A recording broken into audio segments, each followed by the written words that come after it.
तो बच्चों इसमें देखते हैं कि ये साबित करना है कि y बराबर mx प्लस 3 से y की वैल्यू को ज्ञात करना है। प्लस 3 हो गया और 5 इक्वल टू -2m प्लस 3।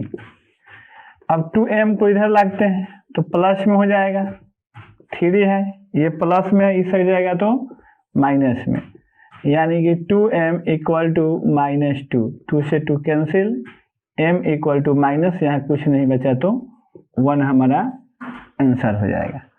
तो इसे नोट कर ले। बस लास्ट एक और क्वेश्चन देखते हैं इससे रिलेटेड, वरना इसमें और भी 2 अंक स्तरीय क्वेश्चन को शामिल करेंगे ना तो वीडियो लंबा बन जाएगा, तो ये दिक्कत है वीडियो लंबा हो जाने से। इसको नोट कर ले, फिर इस वीडियो में एक और क्वेश्चन देखते हैं। अगला क्वेश्चन है क्वेश्चन नंबर 4। P के किस मान के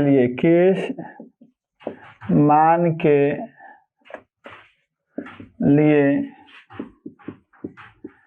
समीकरण निकाय का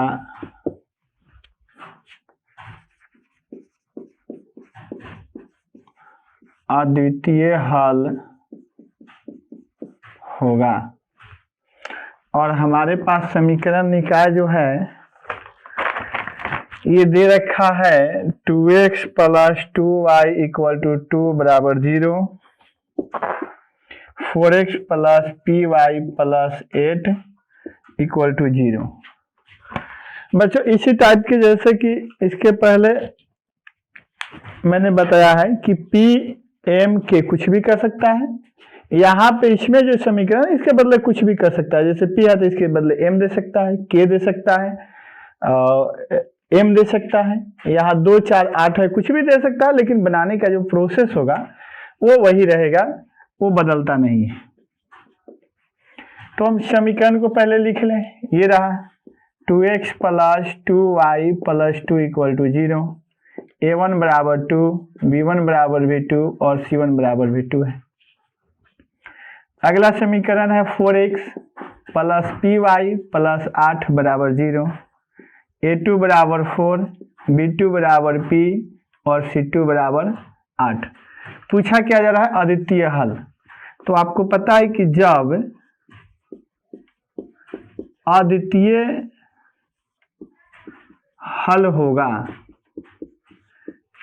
जब इस समीकरण का अद्वितीय हल होगा तब क्या होगा, तब a1 बटे a2 बराबर नहीं होगा b1 बटे b2 का, यही शर्त करता है।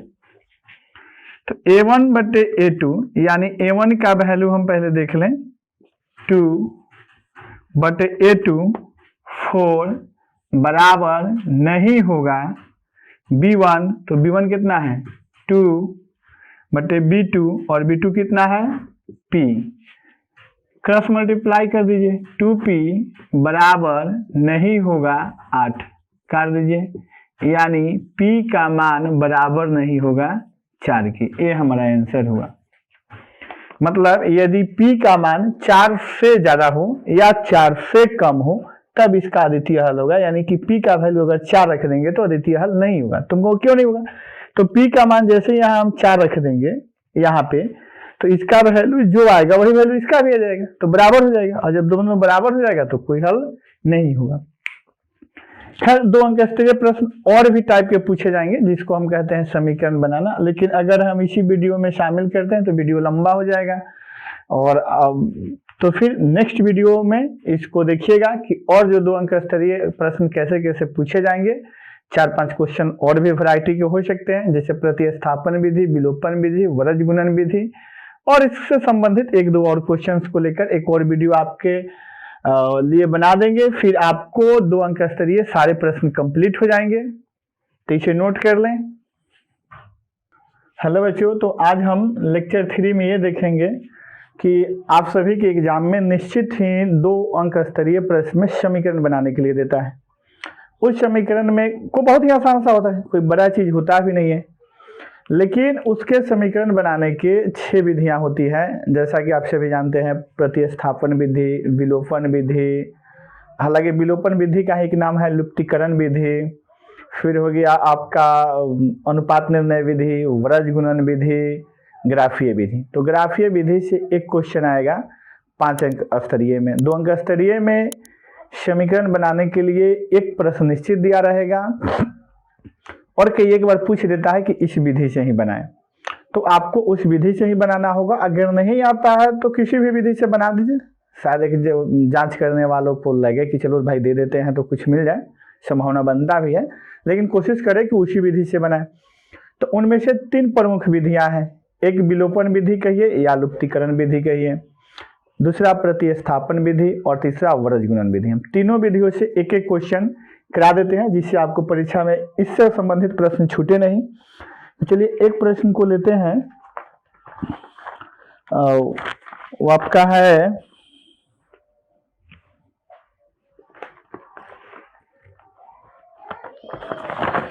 एक प्रश्न लेते हैं इससे, क्वेश्चन नंबर 1 के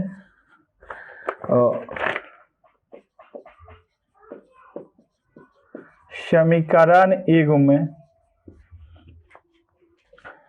3x - 5y - 4 = 0 और 9x = 2y + 7 को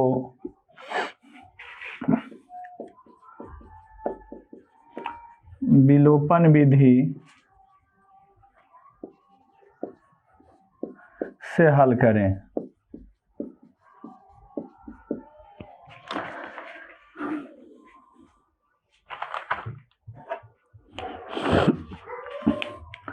तो चलिए इसको सोल्व करते हैं, कैसे हल किया जाता है। पहले हम इस समीकरण को लिख लेंगे और आपका समीकरण है 3x - 5y - 4 = 0। 3x - 5y = 4 समीकरण नंबर 1 हो गया। फिर है 9x = 2y + 7, 9x - 2y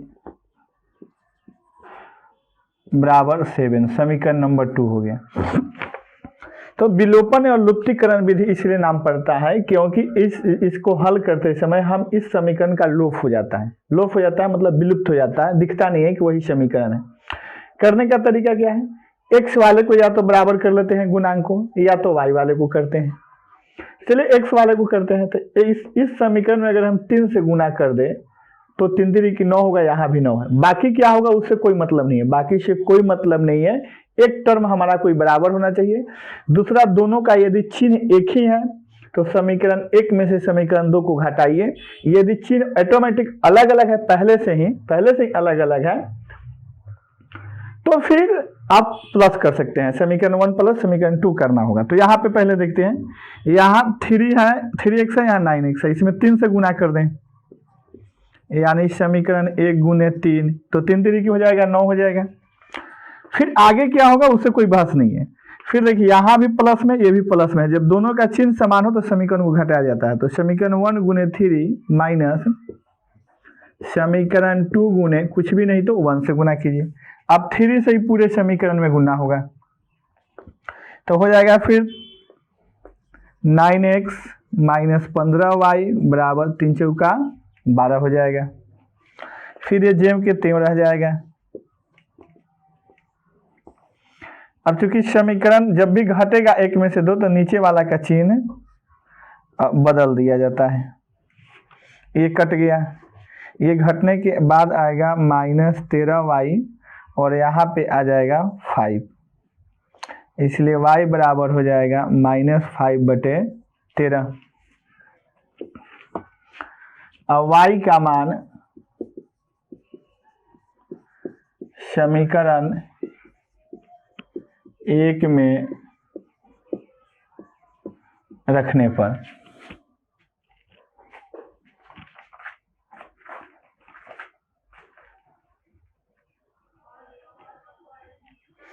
हालांकि हम 1 में नहीं किसी में भी रख सकते थे, 2 में भी, 1 में भी। अमूमन आदत हो गया आदमी को 1 में रखने का, इसलिए 1 1 कर देता है, वरना किसी में भी रख सकते हैं जिसमें आसान लगता हो रखना।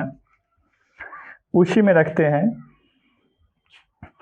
तो ये हो गया 3x माइनस 5 गुने वाई, और वाई का हमारा वैल्यू है -5/13 equal to 4। 3x minus minus plus हो जाएगा, 5 में 5 से गुना हो जाएगा 25, 13 इक्वल टू 4। 3x 4 बटा में 1 मान लीजिए प्लस में है, इस साइड जाएगा तो माइनस में हो जाएगा। 3x equal to 52 minus 25। अब यहाँ पर देखिए 3x इक्वल 52 में से 25 को घटा दीजिए तो आ जाएगा ये 27/13, इसलिए x इक्वल टू 27/13 गुने 3, क्योंकि 3 भी बटा में आएगा, गुना हो जाएगा, कर जाएगा 9। x बराबर 9/13 और y बराबर है -5/13। ये आपका आंसर हुआ। इस प्रकार से बनेगा। समीकरण बनाने के सारे विधियां आसान है, बस थोड़ा सा 1-2 बार बना ले, आपको रिवाइज हो जाएगा, अभ्यास हो जाएगा, बन जाएगा। परीक्षा में 2 महीना और रह गया है, इस चीज का भी ध्यान रखें। चलिए इसे नोट कर ले, फिर अगला क्वेश्चन लेते हैं। अगला क्वेश्चन से आपका question number 2, 6x + 3y = 6xy।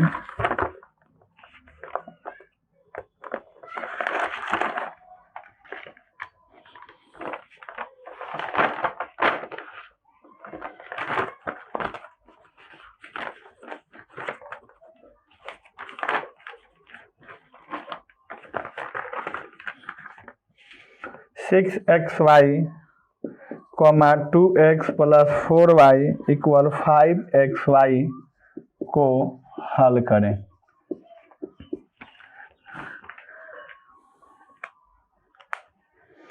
अब इसी में देखिए, इसमें केवल एक कह रखा है कि हल करें, यहाँ कोई शर्त नहीं है। पिछला सवाल जो मैंने बताया उसमें लिखा हुआ था स्पष्ट, विलोपन विधि से हल करें। यहाँ कोई शर्त नहीं है किस विधि से, लेकिन हल करना है। तो जो आपको आसान दिखे उसे कर दीजिए। तो सबसे ज़्यादा प्रचलित विलोपन विधि ही है, तो उसी से हल करते हैं।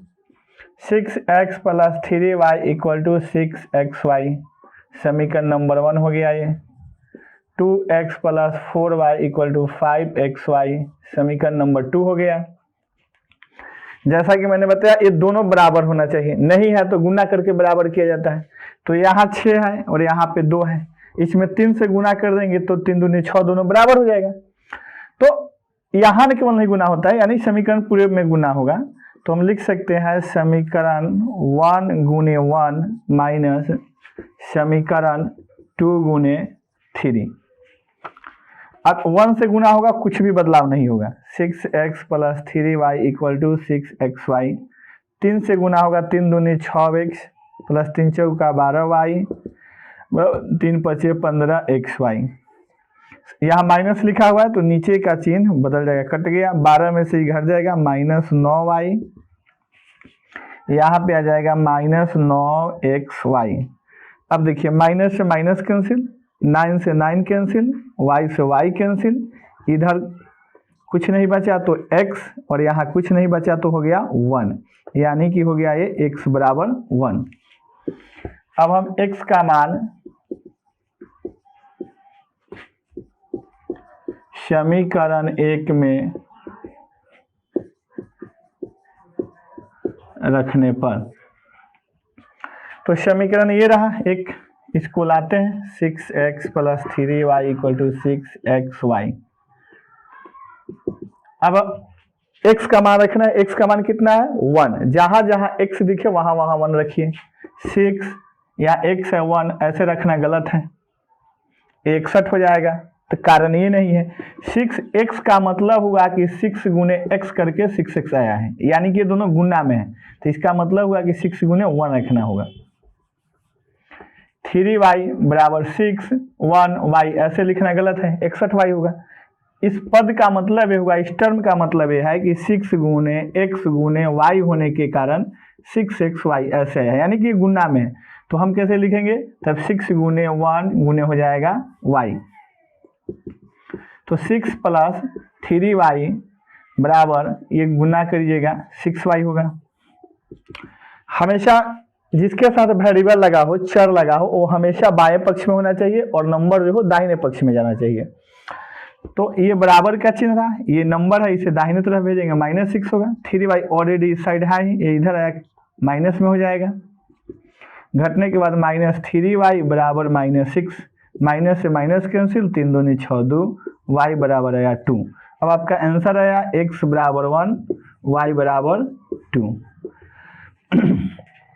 उम्मीद है आप सभी को समझ में आया होगा। दोबारा भी पढ़ ले रहे हैं, रिवाइज भी हो जा रहा है और ये प्रश्न परीक्षा से रिलेटेड है, इसलिए इसको नोट कर ले और फिर एक दो बार अपने से भी बनाएं।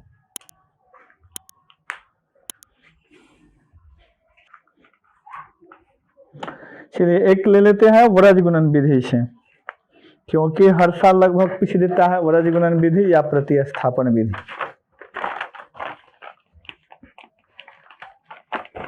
तो एक क्वेश्चन लेते हैं वरज गुणन विधि से और ये इंपॉर्टेंट क्वेश्चन ही लिया गया है। समीकरण निकाय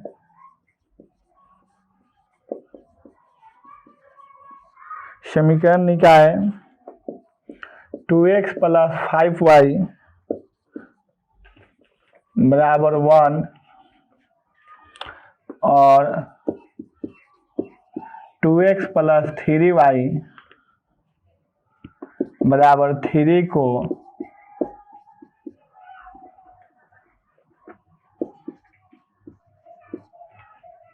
वरज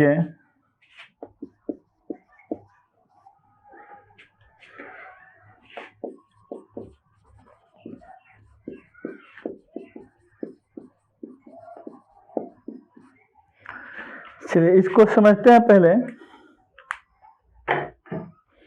देखिए इसे वरज गुणन विधि से हल करना है और वरज गुणन विधि विद्यार्थियों को थोड़ा सा अजीब लगता भी है, मुझे पता है कि अजीब लगता है, लेकिन हम इतना आसान तरीके से बताएंगे कि आपको लगेगा कि यही सबसे अच्छा विधि है, आसानी से बना लीजिएगा। इसको एक बार ध्यान से समझिए, बहुत आसान तरीका होता है ये। 2x + 5y = 1, तो इस रूप में वरज गुणन विधि से हल नहीं होता है, तो समीकरण को इस रूप में लिखना होता है। ये समीकरण 1 रहा, इसके बाद a1, b1 और c1 लिख लीजिए, कुछ नहीं है। इसके बाद 2x + 3y बराबर 3 है दूसरा समीकरण, 2x + 3y - 3 = 0, इस रूप में लिख लिए। a2 बराबर 2, b2 बराबर 3 और c2 बराबर हो गया -3। अब करना क्या है कि इसका फॉर्मूला होता है x बराबर, देखिए कैसे इसका फॉर्मूला याद होता है, CB 21 - CB 12 बटे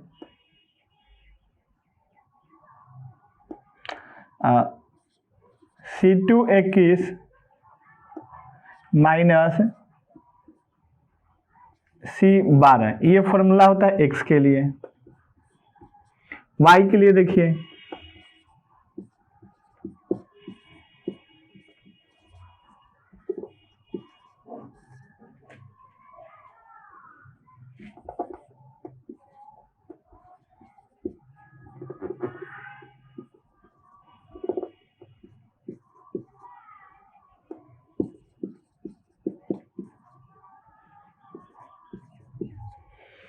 देखिए इसका ये फॉर्मूला होता है,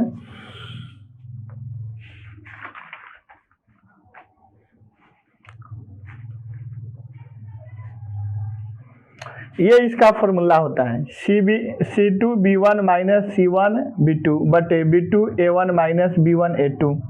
y का वैल्यू निकालने का होता है A2 C1 - A1 C2, फिर नीचे B2 A1 - B1 A2। ये ना याद करना बहुत कठिन है, ये याद करना कठिन है, अजीब सा लगता होगा कि ये फॉर्मूला याद कैसे करें। तो इसके लिए हम आसान सा ट्रिक आपको बताते हैं। ट्रिक बहुत ही आसान ट्रिक है। x बराबर कब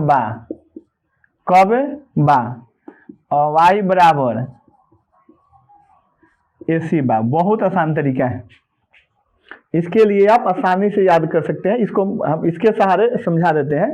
x का वैल्यू कब बा, y का वैल्यू एच। कब का मतलब देखिए सी बी को हम क्या पढ़ लेंगे, कब। अब बी ए बा, देखिए दोनों जगह बी ए है बा हो गया। ए सी दिख रहा है और बा मतलब बी ए, दोनों जगह है। अब देखिए बहुत आसान सा ट्रिक है, x बराबर हो गया आपका कब बा और y बराबर हो गया ए सी बा। कब मतलब सी बी, देख रहे हैं सी बी है, बा मतलब बी है दोनों जगह, ए सी मतलब ए सी दोनों जगह है और बा मतलब बी ए दोनों जगह है। अब ये लोचा रह गया ना 21-12 का, तो एक और याद रखिएगा, ऊपर नीचे, ऊपर और नीचे भी 21 माइनस 12, देखिए 2 1 21 12 21 12 21 12 21 12। तो बहुत ही आसान तरीका से आप लिख सकते हैं इस फॉर्मूले को, x बराबर कब बा, y बराबर ए सी बा।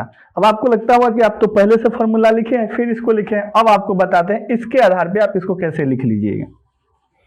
तो समझिए फॉर्मूला, अब समझिए x बराबर कब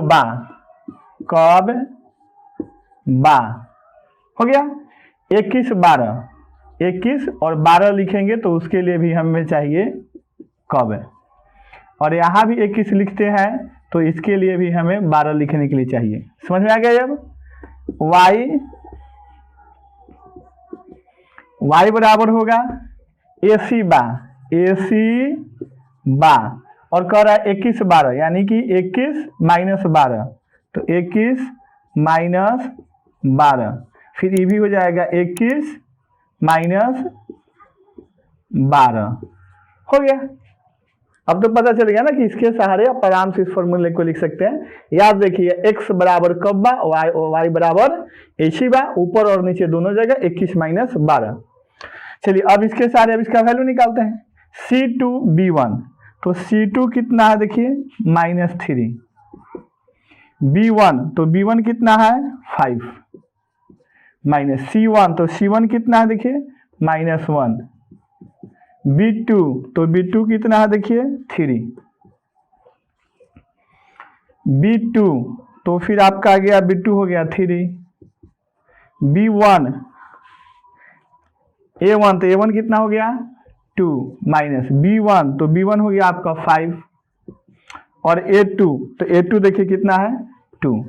अब इसका कैलकुलेशन कर दीजिए, -15 माइनस माइनस प्लस 3/6 माइनस 10।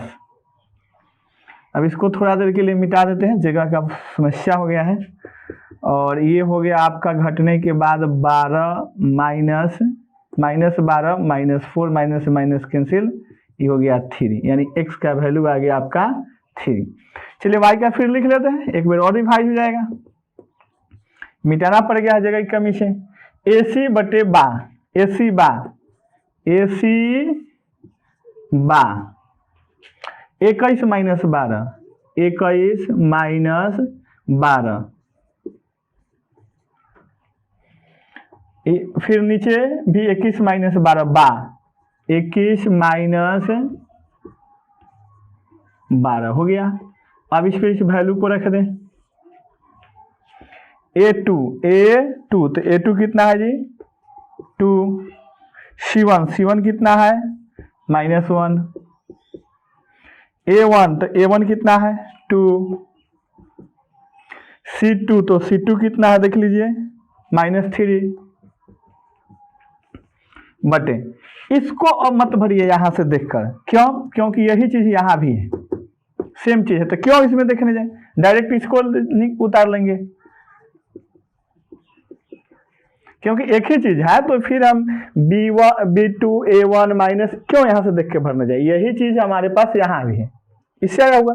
तो फिर हम इसी को देख के लिख लेते हैं, -2 + 6, 6 माइनस 10, अब 4/-4 कैंसिल हो जाएगा -1, यानी कि हमारा आंसर है y बराबर 3, x बराबर 3 और y = -1।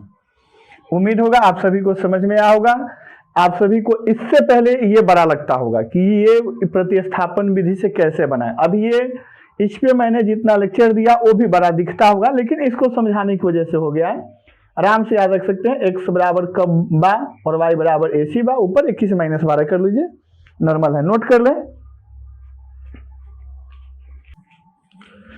चलिए एक प्रश्न और देख लेते हैं प्रतिस्थापन विधि से, तो आपका एक भी प्रश्न परीक्षा में छूटेगा नहीं, आसान हो जाएगा।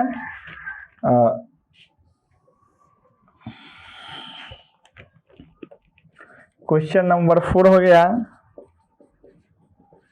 प्रतिस्थापन विधि से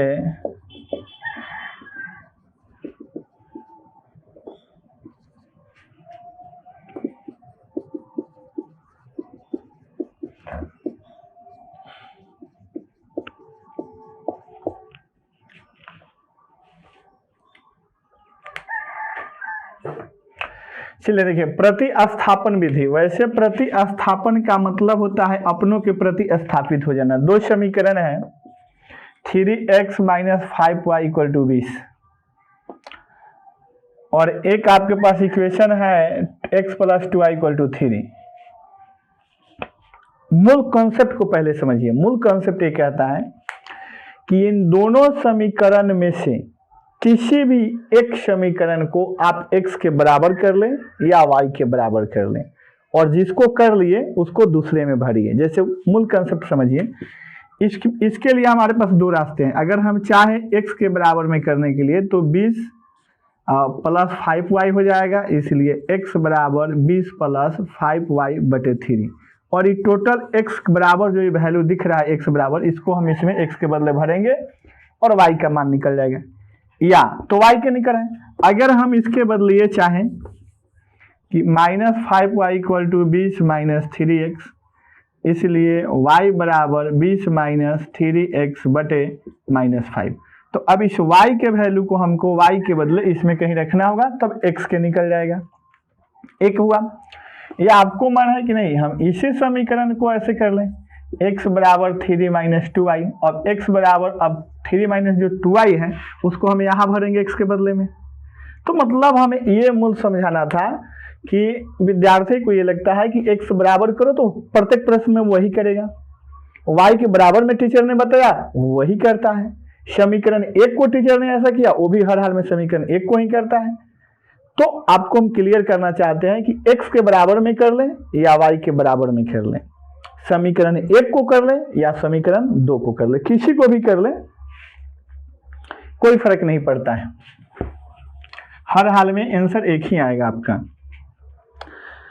चलिए अब किसी एक को ही कर लेते हैं। 3x minus 5y equal to 20, 3x equal to 20 plus 5y, इसलिए x equal to 20 plus 5y बटे 3, ये समीकरण 1 था। अगला x plus 2y equal to 3, समीकरण नंबर ये 2 रहा। लिखेंगे x बराबर 20 प्लस 5y बटे 3 को समीकरण 2 में, अब आप कहिएगा 2 में क्यों, तो 1 को हम x के बराबर किए हैं तो 2 में भरेंगे, अगर 2 को किए होते तो 1 में भरते। तो x बराबर इतना को समीकरण 2 में भरने पर, और समीकरण 2 ये रहा मेरे पास, x plus 2y equal to 3। अब x के बराबर में इतना है नहीं कि जहां भी x है ये रख देंगे, 20 प्लस 5y बटे 3 प्लस 2y इक्वल टू 3, इसके बटा में अब 1 मान लीजिए, इन दोनों का लघुत्तम 3 हो जाएगा, तो ये जेम के तेम रह जाएगा, 1 3 3 दूनी 6 हो जाएगा, 6y बराबर 3 बटा में 1 मान लीजिए। अब देखिए 20 प्लस 6 5 11y बराबर 3 3 की 9, 11y इक्वल टू 9, ये प्लस में है इधर आएगा तो माइनस में हो जाएगा, 11y इक्वल टू माइनस 11, 11 से 11 कैंसिल, y माइनस और कुछ नहीं बचा तो 1, आंसर है x बराबर आपका नहीं, एक अभी y का निकला है। और y के वैल्यू को हम किसी में भी रख दें, आंसर निकल जाएगा। तो बताइए इसमें रखना आसान है या यहाँ रखना आसान है? यहाँ सबसे आसान है, डायरेक्ट x के बराबर में दिख रहा है। तो लिखेंगे y का मान समीकरण 1 में रखने पर। अब समझिए ये एक का ही रूप है, x बराबर 20 प्लस 5y इक्वल टू 3। अब यहाँ पर 20 हो गया प्लस 5y और y के बदला में क्या भरना है? -1 बटे हो गया 3। 20 माइनस 5 बटे 3 घटेगा तो 15 बटे 3, 3 पचे 15 आ गया। x बराबर 5 और y बराबर -1। तो बस समीकरण से आपको 3 तरह के सवाल आएंगे, 4 तरह के। लुप्तीकरण विधि से हल करें, या विलोपन विधि से हल करें, या प्रतिस्थापन विधि से हल करें जैसा कि मैंने अभी ये बता दिया, या वृज गुणन विधि से हल करें, या फिर केवल रहेगा हल करें। 4 वैरायटी में होंगे, चारों मैंने बता दिया। उम्मीद है आप लोग को समझ में आया होगा। और ये क्वेश्चन भी मैंने जानबूझ कर लिया है, जो संभावित प्रश्न आने वाले हैं परीक्षा में वैसे ही क्वेश्चन को मैंने बनाया है, ताकि आपका रिवाइज भी हो जाए। और ये क्वेश्चन आप बार बार अभ्यास कर लेते हैं तो परीक्षा में पूछने की संभावना भी है, वैसे भी क्वेश्चन है।